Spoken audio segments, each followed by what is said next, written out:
ভালো যদি চান, বাংলাদেশের ভবিষ্যৎ যদি নিশ্চিত করতে চান, তাহলে এই নির্বাচনে ভোট দিবেন না। এটা একটা সাজানো নির্বাচন। আওয়ামী লীগ করতেন, তারা এখন কেমন আছেন? আছি আর কি, বাকি আছি। আমরা তো মারামারিতে যাইনি, কেন ফেসাদ করতে যাইনি, কিন্তু আমরা তো ভোলাই বেড়াচ্ছি। কেন যাই যাব না আমি? কেন যাব আমার কিনা? তো পক্ষপাত আছে। ইলেকশন করার জন্য ক্যাপাসিটি থাকতে হয়। বর্তমান সরকারের যেরকম ক্যাপাসিটি আছে তাতে 12 তারিখ ইলেকশন ফেস্টিভ্যাল হবে না, মবের গ্র্যান্ড কার্নিভাল হবে। দেখতে থাকো যে পজিটিভ কিছু ইনশাআল্লাহ আর এখন খেলাটা হবে না, এখন যুদ্ধ হবে। যুদ্ধ হবে ইনশাআল্লাহ। ইউনূস সাহেব হাতে ভাঙবে ফোঁটা, তলায় ফোঁটা, কিচ্ছু পাবেন না উনি। কেন?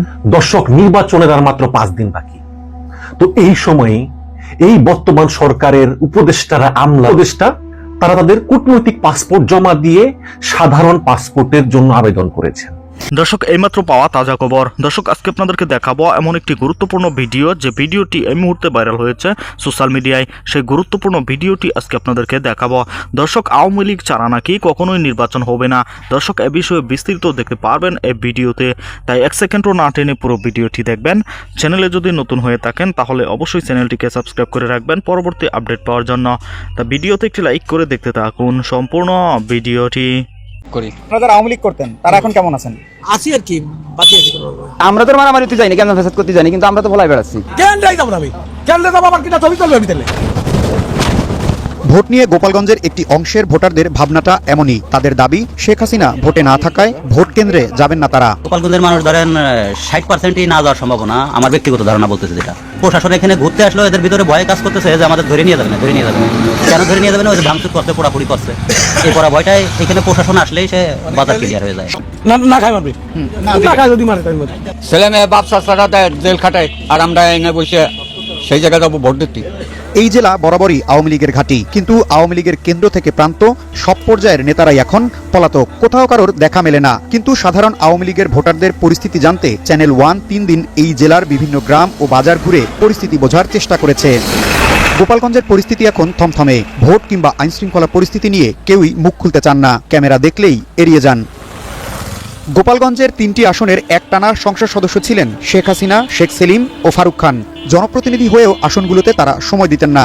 সকল কাজই তারা করাতেন আওয়ামী লীগের স্থানীয় নেতাদের দিয়ে। 1.5 দশকে বহু উন্নয়ন প্রকল্প থেকে শুরু করে স্বাভাবিক সেবাটুকু পেতেও নানা অনিয়ম আর ভোগান্তি পোহাতে হয়েছে গোপালগঞ্জবাসীকে। সদর আসনে শেখ সেলিমের স্বেচ্ছাচারিতা, অনিয়ম ও কমিশন বাণিজ্য সদর আসনের আওয়ামী লীগ সমর্থকদের মধ্যে ব্যাপক ক্ষোভ তৈরি করেছে।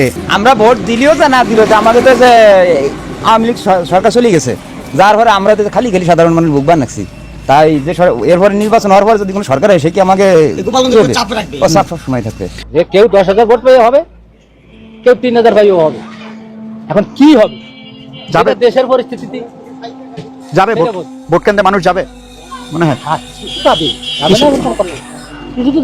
কাজীর বাজার এলাকা, ভোট নিয়ে এখানেও খুব একটা আলোচনা নেই। অপরিচিত মানুষ দেখলেই রাজনৈতিক আলাপ একেবারেই বন্ধ। কিন্তু তারপরও জানতে চাওয়া এই জনপদের মানুষ ভোট নিয়ে কি ভাবছেন। গোপালগঞ্জে বিশেষ করে বাংলাদেশ জাতীয়তাবাদী দল তথা বিএনপির ওই পক্ষের লোকজন ইতিপূর্বে খুব কমই ছিল। তারপরেও অবশ্যই এখানে জাতীয়তাবাদের ধারা এখন প্রবাহিত এবং প্রসারিত। পিটিভিটি চিন্তা ভাবনা আমরা অনেক আগেই ছাড়ান দিচ্ছি। পিটিনির ভয় হরিণে ওটার কিছু একজনের তো দ্বিতীয় ভোটগুলো তো নষ্ট করা যাবে না। শেখ সেলিমের গাড়ির হাত দিলে কিল খায়, মার খায়। ওই ভোট আছে দেবো, কিন্তু মার খাবো, গাড়ি হাত দেবো না। যখন আওয়ামী লীগ সরকার ছিল তখন সবাই দেখা যায় বিএনপির লোক এলাকায় খুঁজে পাওয়া যায় না। বিএনপি সরকার আসবে এরকম কিছু বোঝা যাচ্ছে, তখন তো মনে করেন আমাদের এলাকায় কোনো আওয়ামী লীগের লোকই নাই, সবাই বিএনপি। চেনেন কারা কারা দাঁড়াইছেন? তার নাম হচ্ছে শুনি বাবা, ওই যে কোন নাম হতো কি বলি। এনসিপির সমাবেশে হামলা, পুলিশের গাড়ি পোড়ানোর মামলায় অনেকেই আসামি হওয়ারা বেশিরভাগই পালিয়ে থাকছেন অন্য জেলায়। ভোট এখন তাদের কাছে টিকে থাকার লড়াই। মূল নেতা যেহেতু এখানে নাই, যার কারণে সাধারণ মানুষ যারা মানে এমনি কোনো দলের সাথে সম্পৃক্ত না, কিন্তু ভোট দিত আওয়ামী লীগকে, সে সমস্ত মানুষ তারা তো একটা অস্তিত্ব খুঁজে পেতে চায়। ঠিক আছে, এদের সাথে থাকে আমরা যাতে কোনো সমস্যার সম্মুখীন না হই, অথবা যারা পলাতক আছে তাদেরও কিভাবে মামলা থেকে রেহাই দেওয়া যায়, এদের পিছনে থেকে আমরা সেই চেষ্টা আছি। কিন্তু ভোট কেন্দ্রে যাবেন না এমন মানুষের সংখ্যাও অনেক বেশি। আমরা এখন গোপালগঞ্জ শহর থেকে 25 কিলোমিটার দূরের একটি গ্রামে আছি। গ্রামের নাম বনগ্রাম। এই গ্রামের বাজারে অনেকের সাথেই আমরা কথা বলার চেষ্টা করেছি। এটি মূলত আওয়ামী অধ্যুষিত এলাকা। এখানে বেশিরভাগ মানুষ এখন গ্রামে থাকেন না, কারণ 5ই আগস্টের পরে অনেকগুলো মামলা হয়েছে, সেই মামলায় আসামি হয়েছেন তারা।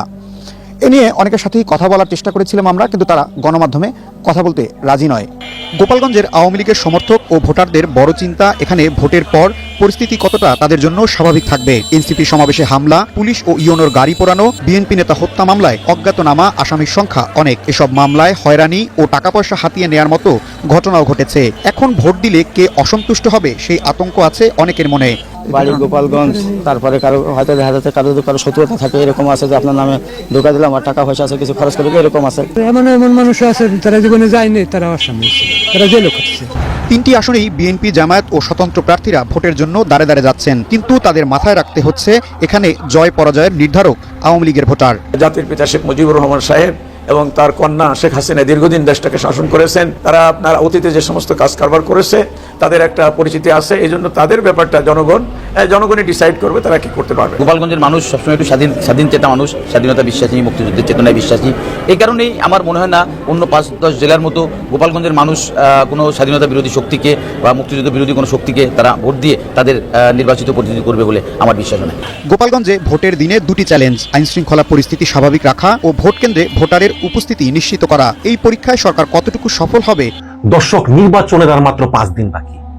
তো এই সময়ে এই বর্তমান সরকারের উপদেষ্টারা, আমলারা, তাদের মনে ভয় ঢুকেছে যে যদি নতুন সরকার এসে আমাদের সঙ্গে ঠিকমতো ট্রিট না করে, যদি আমাদেরকে বিপদে ফেলে, যদি আমাদের দোষ খুঁজে বের করে উপদেষ্টাদের সম্পদের তথ্য জমা দেওয়ার কথা, তা কিন্তু এখনো দেওয়া হয়নি।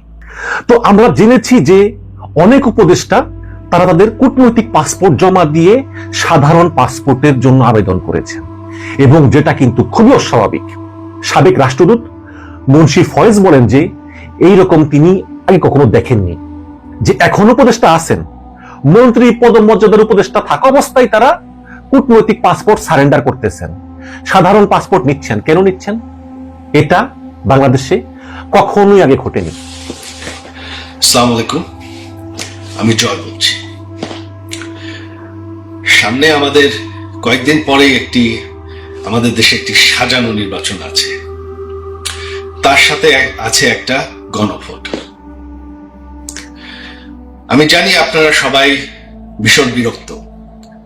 এই গত 1.5 বছরে যে একটি বিশৃঙ্খল পরিস্থিতি গেছে, কোনো আইন শৃঙ্খলা নেই, অর্থনীতি পড়ে গেছে, কোনো গণতন্ত্র নাই, আপনাদের ভয় থাকতে হয়েছে।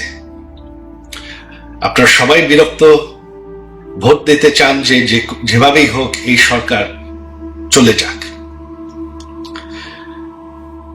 তবে সম্মানিত দর্শক, সম্পূর্ণ ভিডিওটি দেখলেন, অবশ্যই বুঝতে পেরেছেন ভিডিওটি গুরুত্বপূর্ণ ছিল। দর্শক, এই ভিডিওতে যে তথ্যগুলো আপনারা পেয়েছেন এ বিষয়ে আপনাদের কি মতামত তা অবশ্যই কমেন্ট করে জানাবেন, এবং পরবর্তী আপডেট ভিডিওগুলো সবার আগে পেতে চ্যানেলটিকে এখনই সাবস্ক্রাইব করে রাখুন। এই মুহূর্তে বিদায় নিচ্ছি, দেখা হবে পরবর্তী কোনো ভিডিওতে। সে পর্যন্ত ভালো থাকুন, সুস্থ থাকুন। আসসালামু আলাইকুম।